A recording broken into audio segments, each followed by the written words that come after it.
ug dinhi ning atong tulumanon. Inyong masayran ang kamaturan. Kay sa kamaturan.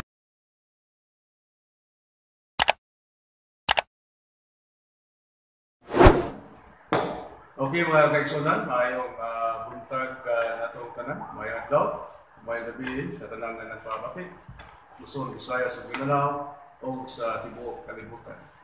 Adlaw sa kita ni ato ang programa ang Kayon sabay kamaturan. So kaban ka na karon usa ka baptist kuno niya mag-isgot kami sa kaning mga doktrina, mga kamaturan o kinsa gayon ang nakasubay sa husto na pagpanudlo sa Kristyanismo na pagtulunan dinis kalibutan. Ang baptisba o ang Iglesia Katolika. So, ang mga iskutan, mga kaigsunan, ang mayatag si Brother Jando na usa ka baptist kuno. Ang among isgutan karon ay may tungod sa pagtuo. Pagtuo lamang. Faith alone. Muna mo ang isgutan karon nga. Ang kaning pinaagi sa pagtuo mala diha sa Efeso 2:8 ngatos 9. Pinaagi sa pagtuo, madawat nato ang grasya. Walay giingon diha nga pinaagi sa buhat. Pinaagi sa pagtuo, madawat nato ang grasya sa Dios. O kung madawat na nato ang grasya sa Dios, sigurado makita luwas na. Busa, muna gingon sa Efesos 8 nga Juan, you are saved through faith. Pinaagi sa pagtuo luwas, saved. Past tense ba yun nagingong diha? Di pa yun naingog ka ng you will be saved. Kundili, Juan, ka ng you are saved through faith. So, pinaagi sa pagtuo, luwas na ta. Wala nagikinahanglan pa ang maing buhat, kay pinaagi sa pagtuo, luwas naman kita. Di na kinahanglan pa nga kanang sulod patas sa mga simbahan, sa Iglesia Katolika. Wala na, importante lang pagtuo, maura na siya. Why daghang istorya, kay daghang istorya, daghang sayo. Dara ko magnunot, niya. So, ang mga baruganan, pagtuo lang, para kinalanan may buhat. Yes. Kay luwas na. No? Yes. So, pagtuo lamang, so wala na kinanglan na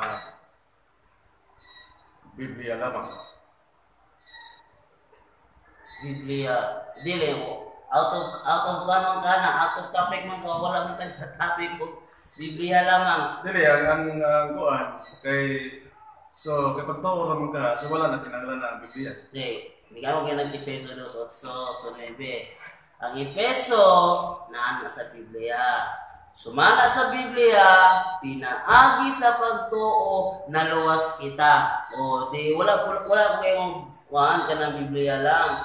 Ang akong pagtuo lang. Sumala sa Biblia, pinaagi sa pagtuo, luwas na kita. Di ka mangutana. So, ang akong kautan na ang pagtuo, ngayon mong ingon nga matupa makaluwas sa pagtuo lamang. O sa man ang pagtuo, naananin mo ng pagtuo? Wala. Yes, ang pagtuo. If you believe in the name of the Lord Jesus Christ, kung ikaw nagatuo nga si Kristo gibanhaw gikan sa mga patay, na ikaw maluwas. Roma 10:9. So kay di na madali mo na mo pagtuo na makaluwas nimo. Wala sa Biblia. Ang Biblia may nagtudlo nga ang pagtuo na anak ko. Biblia may nagtudlo. Ang pagtuo na anak ko. Kung mutuo kita nga si Kristo gibanhaw gikan sa minatay, nan kita maluwas. You are saved. Ang saved diha is past tense with D. So, Biblia, ginamit mo ang Biblia o gawin pagtuo, luwas ka? Ginamit sa to, balik ka daw. Pinagi lamang sa Biblia o pinagi lamang sa pagtuo, naluwas ka na. Pinagi sa pagtuo, ang Biblia nagsulti nga pinagi sa pagtuo, luwas na ko. Mo lagi. Oo. Imong gihimong banahan sa imong pagtuo ang Biblia. So sa Biblia, o imong gituhan ang Biblia, mo na luwas ka na. Yes. Luwas ka na. Yes. Yes. Sumala sa Mateo 24:13. Lagi nga. Kay kadto lamang makalahutay, walay maluwas. Oo. Ang pangutana, tapos ko na maglahutay. Lahi mo na nga kanang lahutay kay at the end of the kanang event na nga may tabo nga makalahutay. Ayaw. Di. Kaya, ayaw pagbitan yun. Objection. Ang imuhang question is wala na link sa sentido sa konteksto. Ang context ng sulti na about sa pagbalik ni Kristo, wala pa na si Kristo, di ko pagpakutaran ng kasang pangutanahan. Sagot pa, kanang naglahutay para karon. Di po na mao. Ang kaluwasan, una malawas ang tao, malahutay man. Ang ako mga tanda, sa ito pa, karon pa na una, nagpadayon para maglahutay, para maluwas. Di, luwas na kudaan. Kung ang kanang giingon sa Mateo 24 nga ang makalahutay hangtod sa katapusan maluwas mo na yung physical nga nilahutay kay kana mahitabo mo na aktual kani ako is dili na ni kanang kuan kanang kami ko kanang experience nga nadawat na ako ang kaluwasan mo dili ka mutana sa future sa kuha. Ang kaluwasan is future. Kay kadto lamang makalahutay meaning umaabot pa, mulahutay jud ka, aron makabot nimo ang maong kaluwasan. Ato ba ya? Kay kadto lamang makalahutay hangtod sa katapusan, wa pa magabot ang katapusan, maoray maluwas. Ang pangutana kay naingon ka ba naluwas ka na? Sa tubo ko sa tunako.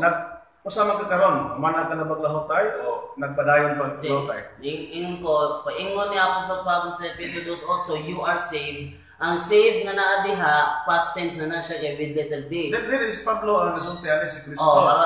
Atong sa baron Mateo 24:13. Naingon si Kristo, kay kadto lamang makalahutay hangtod sa katapusan, mauray maluwas. Ang pangutana, naglahutay pa ba ka? O managlahutay? Wala pa man taon ng panahon na ang gisgutan. Hindi na may pangutana. Di. Ang hatubag sa pangutana ihatag.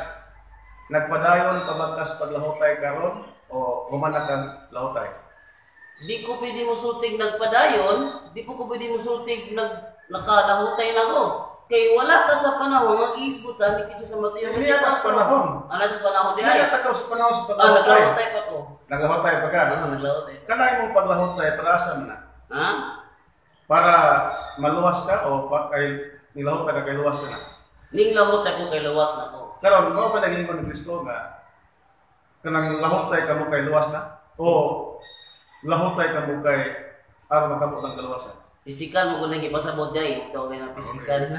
Interview ka. Physical lang ang kaluwasan out of context gali. Okay, karon. Sige, biyalan. Pangutan ako nga sipo sa akong pamahaya kung dili sa out of context. Physical lagi. O physical lang ako kaluwasan is Ang paglahutay. akong kaluwasan is eternal man. Eternal. Ang nag-abot pa man, nagpuyog pa man ang imuhang spiritual o physical. Yes. Wala nga, ang imuhang paglahutay karon, physical o spiritual. So ayaw i-separate ang spiritual kay dili pwede kahutay ang lawas ng spiritual. Oh. Physical, spiritual. Yes. So, nag-away mo na rin lahutay ka. So, meaning wala ka Physical lang tayo wala pa. wala pa maluwas. Physical lahutay. Physical lang tayo. Wala pa maluwas. Eternal Okay. salvation nadawat ko na. Sige. Karon, sumala sa kini Hebrehanon 9:27. Ibang yung 27. Okay. Magiging nga, ang matakusa, dayon, matakusa mamatay, dayon hukuman sa Diyos. Karon, una maluwas ang tao. Di ba, maagi pa managhukom sa Diyos? Una, maluwas ang tao ang ipaghukom. Sa ang Epeso 2:8 gisgutan ni Apostol Pablo na wala pa'y hukom. Dili ba, dili, sumala din ako ang bersikulo ng ikamay. Ay, mura pag isabong ang mga bersikulo. Ayaw sa bunga. Wala ko magsabong. Oo. Atong sulbarot una ang bersikulo nga akong ikamay. Oo. Ayaw isabong lang bersikulo. Ikaw may isabong. Karon ang Sulbaro sa nato ni mga bersikulo ang ikamay. Una, mamatay ang tao. Una, maluwas ang tao. Di ba, muagi ko man siya hukom. Dili mo. Niagi nagkaluwasan ng tao. Sa to pa, dili. Before ang hukom. Dili ba, ang nahututan na, nahibawan na magkita na ang tao mamatay na yun. Yes. Ay nagbalik sa tumino, doon tayo ba, hindi mamatay. Yes. So karon, naging naman dali nga mamatay ang matakusa gayon hukman sa Diyos. Doon na individual judgment. So, impierno ka, impierno ka, langit ka, langit ka. Oo, langit ka. Pero nakutan na, una maluwas ang tao, magi man siya hukom. Ang pangutana, kumana ka ba hukom sa Ginoo? Ibalik ang pangutana, balik na po na ako ang tubag. Epeso 2:8 nga to sa bibigay kundi pinaagi sa pagtuo, you are saved, past tense na, wala pa'y hukom, saved na ka. Ayaw. Why problema lagi na pagtuo? Kay pulos na tanan nagtuo, dapat makinalan taglahutay. Kaya nagtuo man ta. O diya, magkulang mukha. Kini pagtuo, usali sa mga requirements, aron ta makalahutay. Hindi sabay mo lahutay kay pagtuo. Pero ako pangutana lahi. Una, maluwas ang tao, magi man sa hukom. Kung mana ka ba hukom? Wala pa lagi ko. Wa. Pero saved na po. Tingala ko sa objection na, nga mga di man kamo tapos sa akong Epeso 2:8. Sige mo kagdagan og lain bersikulo. Akong gibagan sa bersikulo Epeso 2:8. Diin mabasa na to na ang seed nga nabutang dia is past tense. Diha ko pangutan na mo na ko bersikulo. Ayo ko idagan sa mga kuha nga Hebreo 9:27. Wala giingon sa Hebreo 9:27 nga ang paghuman sa hukom luwas. Wala giingon diha. Ikaw ra giingon na. Ingon sa Biblia is pag mas kamatay, hukom. Kung di ka malangit, langit ka. Kung di ka impyerno, impyerno ka. Okay. Wa pa man ka mahukom eh. Wala pa ka mahukman. Sorry pa ka luwas. Okay. Luwas na ko. Save lagi. Kung makamatod-an mo nga ang save with D is future tense, na dili pa ko luwas. Ikaw ang nag-inom na kailangan hukman una-una maluwas. Dili. Ikaw may ingon. Ikaw may ingon. Wala ko nang sakay. Ikaw may nag-ingon. Sulod yung pangutana. Naigaw si Saligaw Santiago. ni Baptista ko. Naigaw si Santiago. Si Santiago, naigaw si Santiago. Kanang Santiago 2:14. 2:14. Iyon na. Patay ang pagtuo kung walay mayong binuhatan. Okay. So ay mo ngayon kanina nga kini wala kinahanglan na ang maabuhat pagtuo lang. Yes. Kung mato pa rin Santiago, patay lang ito, no? Ang pagtuo kung walay mayong binuhatan. Okay. Ang pangutana, kanang imong patay ng pagtuo, magkaluwas wala mo? Patay ang pagtuo ko yung nawa ko yung patay ang pagtuo. Ayun ko. Hindi, si Santiago may nag-ingon nga, patay ang pagtuo kung walay mayong binuhatan. But, kung mo na yung programan kanina, matod pa Santiago, patay. Manang magpapala ko. Ay mo mag-iingon. Wala kinahanglan na ang buhat, pagtuo lamang. Luwas na ka. Karon, Na. kung matod pa Santiago 2:14, patay ko ng pagtuo, nga walay maayong buhat. Walay buhat. Yes. Ang pagtana, kanang patay nga pagtuo, makaluwas na nimo. Di din mo kaluwas ang patay nga pagtuo. Siyempre. Ang nila? Kung bitaw na pag magtuo, musunod na ang maayong buhat. Karon, Mubuhat ta, kay luwas na ta. Dili ta mubuhat kay aro maluwas. Kinahanglang luwas na ta, aya ta mubuhat og maayo. Muresulta ang maayong buhat tungod sa pagtuo, pero dili mo mubuhat pa ka aro maluwas. So luwas na ko daan. I am saved through faith. Pagtuo lang luwas na ko. Aya pa resulta maayong buhat mo na siya. so, ang imong barugana kanina nga wala na kinahanglan ang buhat. Kay pagtuo lamang luwas na. Yes, luwas. Karon imo na pang gibaliktad nga pagtuo uban na buhat. Dili. Aso kay sakto ani ang katong kanina. O kini karon istorya dilo karon. Di na mao, ingon ko. Ang tinuod lang, pareha na tagbaruganan. No, di na mao. Pareha na tagbaruganan kinakina. Di na mao. Buhat ay, okay karon. Di na mao, ang ingon ako, pinaagi sa pagtuo lang, luwas na ko. I am saved. Wala pa tayo buhat. Luwas na ko. Unya kay nagtuo naman ko o luwas naman ko, dito pa mo resulta ang maayong buhat. Sa to pa. So luwas na ko before ko ni buhat og maayo. Sa to pa, pagtuo og buhat. Dili, kay luwas naman ko ang atong topic is pagtuo lang, luwas na. Sa pagtuo pa lang nako, luwas na ko before ko ni buhat og maayo. So luwas na ko. So para asa pa rin mo na yung gibuhat na maayo? Para maluwas ka o para... Dili. Ang akong gibuhat nga maayo tungod ni sa resulta sa akong pagtuo nga pinagi sa akong pagtuo, luwas na ko. O sa man nga kaluwasan? Huwag yung pagkatukom o hukman pa? Dili na to, di na ko hukman. Di na ka hukman? According na sa kanang tulo sa Baptista. Di na ko hukman. Ano man? Dili... sa to ba? Kaya di na magkahukman. Masakit na yung versikulo. Panahon sa katapusan hukom, wala kay apil na. Wala na ko yung pwede. Ang hukman sa katapusan mo kung katurang na impyerno, muna itudlo na mo mga Baptist. Sa to pa, kay wala mag-apil atong hukman sa Ginoo, maayaw dautan. Wala na. Wala ang tuo, aris mga maayo, wala ka dito. Wala na. O saan niya maghukom sa kuwa nga pagkatubang na sa maghukom yung Oy Juan, hukman na ta ka. Oops! Luwas na ko. Di na ko pwede mo hukman. So, expelled na ko sa day of judgment. Ano man? Ako may gusto ko, luwas na ko. Karang. So, nabutan na. Yes. Eh, patod pa rin mo, kanang pagtuo lamang, luwas na. Wala may buhat. Karang. Sa Santiago 2:19, ang yawa, nagtuo sa Ginoo. Yes! Kana. So, wala na may buhat ng yawa. Pero nagtuo sino? Yes. Pero kay pareha mo doktrina. Pareha mo. Isa man sa mga demonyo ang nangaluwas. Wala. Ha? Wala. Wala. Why naluwas sa demonyo? Why naluwas sa demonyo? Sa to pa, kay may naluwas demonyo, nagtuo po demonyo, pareha mo doktrina. Ang pagmawali pasabot nga, hindi po maluwas. Luwas na gani ko gali. Ha? Luwas na gani. Saan pagkaluwasan na demonyo, may maluwas ito. Pareha mo doktrina. Wala na luwas ng demonyo. Kay? Tungod kay... Muras mapilang may buhat na. Muras mapilang may buhat ang mga baptisa. Saan kayo mo yun? Ang demonyo, wala maluwas kay nagtuo sila. Pero wala may resulta sa may buhat. Gubag yan sa mga demonyo. Nga ako, nagtuo ko, niresulta may buhat, ang makulong lang yung may buhat na yun. Magpaligon. So, mana nga. So, agad baptist.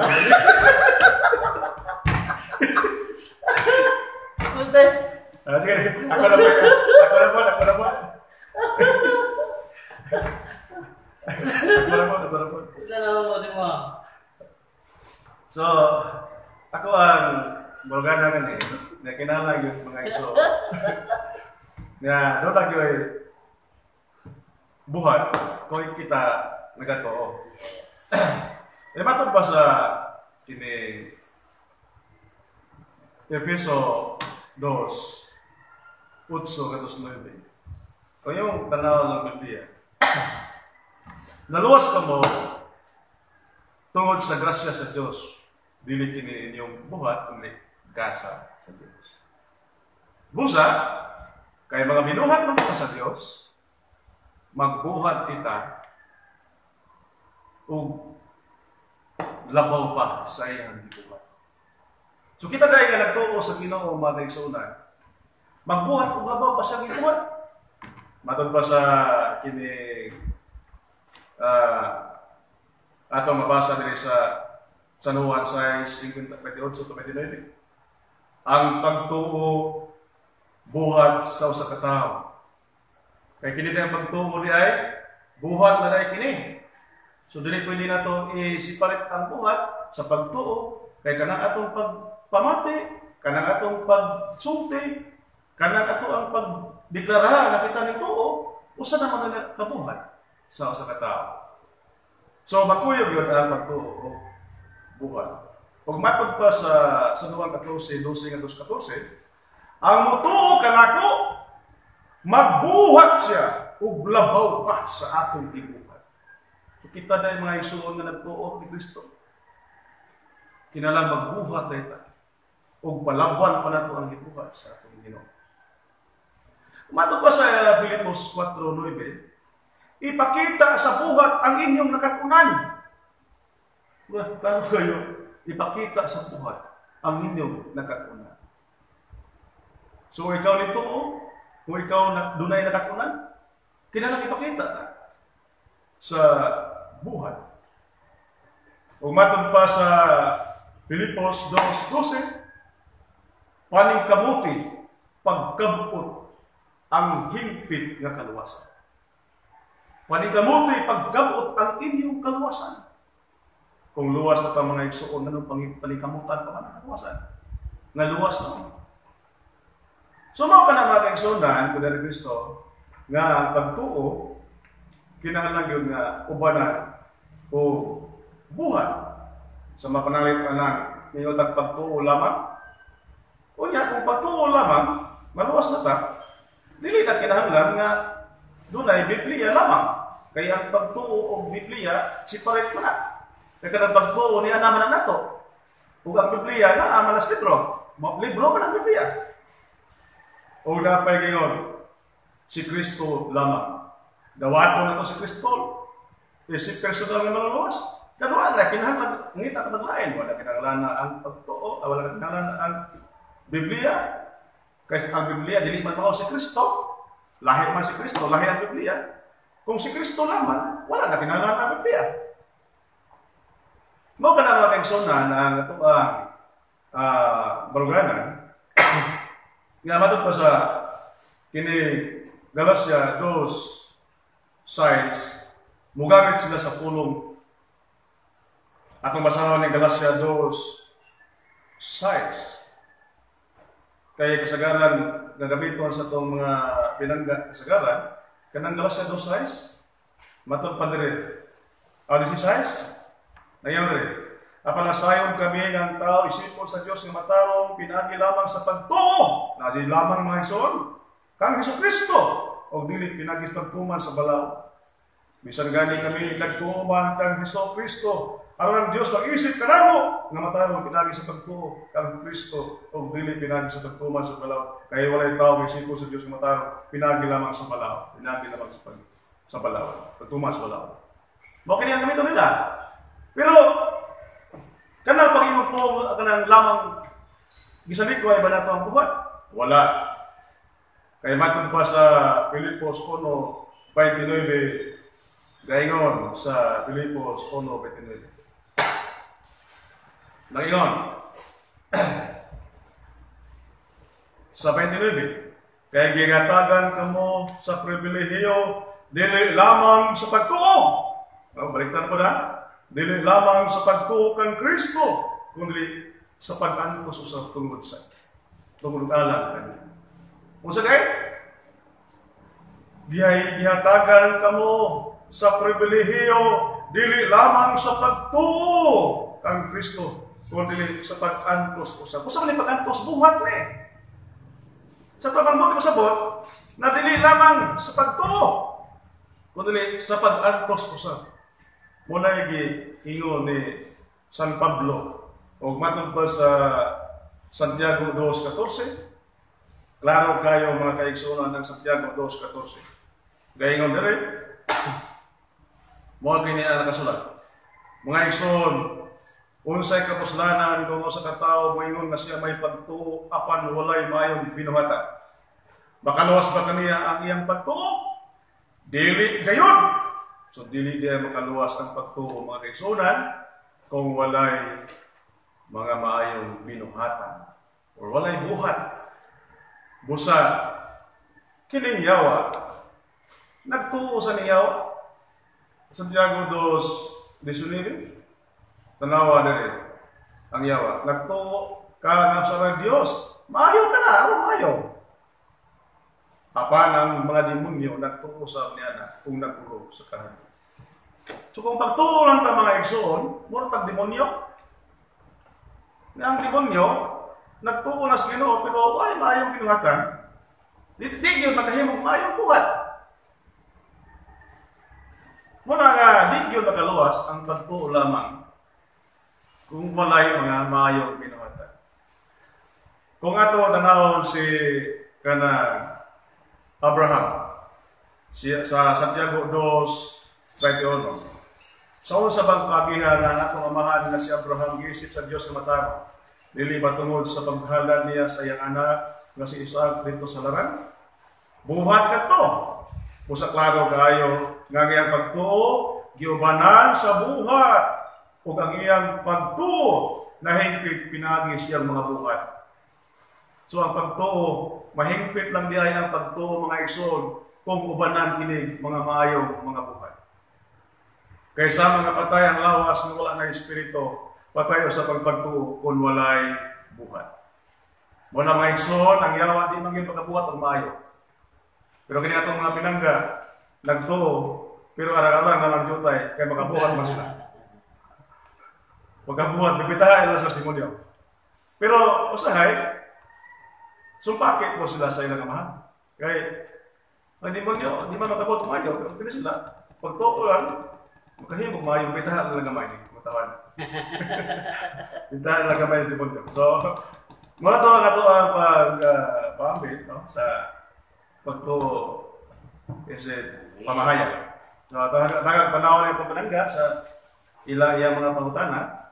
Insakto ba ang iingon sa Galatia 2:16 nga imong gigamit o sa iyo?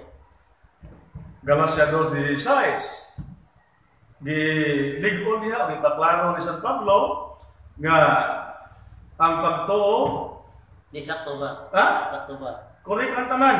Oh, correct. Santiago 2:14, sa Galacia 2:16, wala magkasumpaki si San Pablo sa iyang mga pagtudlo. Pulos ni mga sakto lamang hatagan ito, saktong panabot. Sunod na pangutana, gigamit nimo ang Pilipos 2:12 aron paghingpit sa inyong kaluwasan. O yun ka, mananay kaluwasan dahil nadawat. Atong basahon pa balik aron masabtan nimo. Pilipos 2:12. Lagi kong dali. Na busa mga hinigugma kay nagmaslugtanon man kamo kanako sa diyang uban pa kaninyo. Labi pa gayon maayo nga magmaslugtanon kamo karon nga layo ako kaninyo. Padayon kamo sa pagpaningkamot kaya pagpaningkamot buhat kani uban sa kahadlok ug pagtahod aron paghigpit sa inyong kaluwasan sa tupa kini atong kaluwasan nga nagpagamatay si Kristo dili pa higpit kay do na pa higpit ang kaluwasan ng Papa. So naada tay kaluwasan nadawat Dili higpit. So naalagi Ang higpit na kaluwasan. Dili lang higpit naalagi tay Ang nadawat. higpit na kaluwasan. Okay, so natin nadawat ni kaluwasan dili lang higpit. Ang higpit na kaluwasan mo atong gi-isyuhan kay ninyo ka naman luwas ka na o dili ka kahukman karon kaya higpit na kaluwasan unya man nato madawat sa katapusang hukom. O imong gipahayag kanina nga dili ka na hukman sa to pa dili na ka maka-angkon ka ng higpit na kaluwasan sa katapusang hukom kay humana ka na nagkaambit ng higpit na kaluwasan. So imong giangkon nga naa na kanimo ang higpit na kaluwasan kay wala pa mang dili na magka-appeal sa hukom. Ang kaluwasan ba ang gisgutan sa Efeso 2:8 matod pa dinhi sesos menoy diapistos. Kaning ingon diri na kaluwasan sa Efeso 2:8 hingpit ba ni nga kaluwasan o dili? Dili hingpit. Kay ano? Efeso 2:8 dili kini inyong buhat kun dili gasa sa Dios. Gihimo ni Kristo ang kaluwasan alang sa kalibutan nga dili hingpit kay dunay giingon sa Pablo nga paningkamutay ninyo nga makabot ninyo ang hingpit nga kaluwasan. So pagkanang nga kaluwasan diha nga si Kristo ang naghimo, dili ka na hingpit nga kaluwasan. Kay dili ka mas Pablo, paningkamutan ninyo nga makabot kayo ninyo ang hingpit nga kaluwasan. Ano sa kani? O niya sa katapusan ko. Bot ba nimong ipasabot? nga kung madawat na nato ang grasya tungod sa atong pagtuo, ang kaluwasan nato ana dili hingpit. Padayon ko man. Usa lang siya kapaagi sa requirements aron kita makalahutay kanang grasya. Lagi, so Kining grasya nga gihatag sa Ginoo kanato mao kini ang nagtabang kanato aron kita makalahutay hangtod sa katapusan aron kita makakabot sa kaluwasan. Mateo 24:13. Kung wa tay grasya nga ihatag sa Ginoo, dili kita makalahutay sa katapusan aron makabot nato ang kaluwasan. unya ang akong tema. Pamatud-an ko nga pinaagi sa pagtuo luwas na kita. Pagtuo lamang. Karon, kining Efeso 2:8 uyong kabang nga ang kaluwasan nga gipasabot dire humana nahitabo. Efeso 2:8. Kana nga kaluwasan lagi dili kana atong buhat kundi gasa kana gikan sa Ginoo. Unya, kinahanglan pa na kita magbuhat aron kita maluwas kung makabot na to ang hingpit nga kaluwasan. Wala. Pero na may itawag po objective salvation. Ang himo ni Kristo mao ang objective salvation. Efeso 2:8 ngadto sa 9. Apa doon ay gitawag subjective salvation. Efeso 2:10.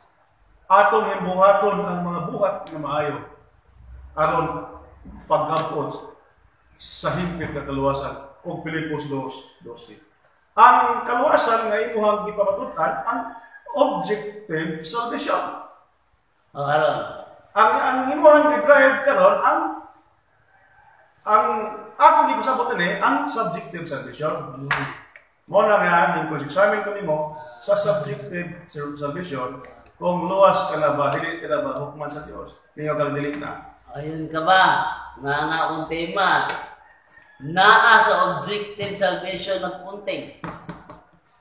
Ang imong tema nagpunting sa subjective salvation. Subjective, ingon ko wala kinahanglan buhat. Ang imuhang Ingon ka ang subjective salvation is ka na mubuhat pata. Ang akong tema di na kinahanglan buhat, subjective ba din na? ang objective salvation dili Oh. man na ato. Ay, ba okay lang po, dili na ito. Dili Basta, na ato. walay buhat Dili na na to. ato kundi si Kristo Oh. o dili ta makapasigarbo ani. Dili ta anay man yung magsipasigarbo manluwas ka na Oh, tungod sa kay ito. dili. So wala si Efeso 2:8 o walay makapasigarbo niini sanglit dili man kini iyang binuhatan. Sa to pa, kung miyong ka nga luwas ka, ay pasigarbo na kay dili ka na imo. Kundi si Kristo mo naghimo anang objective salvation. Pero ang subjective salvation nga pinaagi sa itong mga maayong buhat, maluwas to ang gulingon, pinaagi sa higpit na kaluwasan. Ako, isip nagdala sa baptist, wa mong ilapit na subjective salvation ni mo. Ang akong tema na sa objective salvation. Karon, kay insakto man dahil nga natin nadawa, dili lang hingpit. Umatod na din ako kong tema. Nga, naay kaluwasan, pagang dili, naay kaluwasan. ang imong tema nahisgot sa kanang umaabot nga kaluwasan. Okay, save. Baka na ko ganina, sumala sa Mateo 24:13, luwas ka na ba? Yung nagpadayon pa. Oh! Muna ka pag imong nagpadayon pa, so, mula hotel, baka. Ang buti pa sa buta na, mayroon ta ka nga, dili na ko kinahanglan mo padayon, kay luwas na to. Karon, kaning save. Balik ko yung nagina ko di kita kabuyan rin. Kaning save nga giisgutan sa Efeso 2:8, past tense ni o future tense? Efeso 2:8, past tense ni ang save 2:8 ni atong basahon. o future tense? Atong basahon ang Efeso 2:8 alang sa Past tense ni magbabasa. future tense. Lagi mo rin. Kaya pinagi sa pagtuo na luwas ka mo sa grasya sa Diyos. Grasya sa Diyos. Dili kini inyong buhat, kundi gasa sa Diyos. Ang grasya. Grasya. Ang grasya. Oh. Ang grasya sa Diyos, kanang ito objective salvation, iyan ang ihimo ni Kristo. Apanuna pa'y subjective salvation nga mga buhat nga atong himoon para makabuot na to ang hingpit nga kaluwasan. Pilipos 2:12. Ang akong pangutana, kaning save na giisgutan sa Efeso 2:8, past tense ba ni o future tense? Kining episode 2, past tense siya. Past tense. Okay, Pero di ay future. Nga kinahanglan magbuhat kita og maayo, kay kita mga binuhat man sa Dios, magbuhat kita sa maayo, nga mao iyang puyo alang kanato, o sa maning maayong buhat aron pagkabukod sa hingpit nga kaluwasan. Filipos 2:12, paningkamuti kayo ninyo ang pagkabot sa hingpit nga kaluwasan. So doon na tayo ka kaluwasan, objective salvation o subjective salvation. Ang kining objective, gihimo ni Kristo katong pagpakamatay sa cross, apan dili katong garantiya nga ikaw luwas na sa panahon sa hukom. Kaya ngano, doon na pa'y atong himuon nga mao ang pagkabot sa kaluwasan. Nga ni Jesus Kristo, kinsa katong mo inom, mukaon sa akong dugo, o mukaon sa akong unod, makabaton o kinabuhi walay katapusan. Yun rin na kinahanglan sa Kristo, pangingon pa na, nga pagkanon pa ta sa iyang unod,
ug inyo nang nabati ang mga kamatuoran dinhi ning atong tulumanon. Kay sabay kamatuoran. Ako lang hinaot nga daghang kamog lakatunan. Daghang salamat.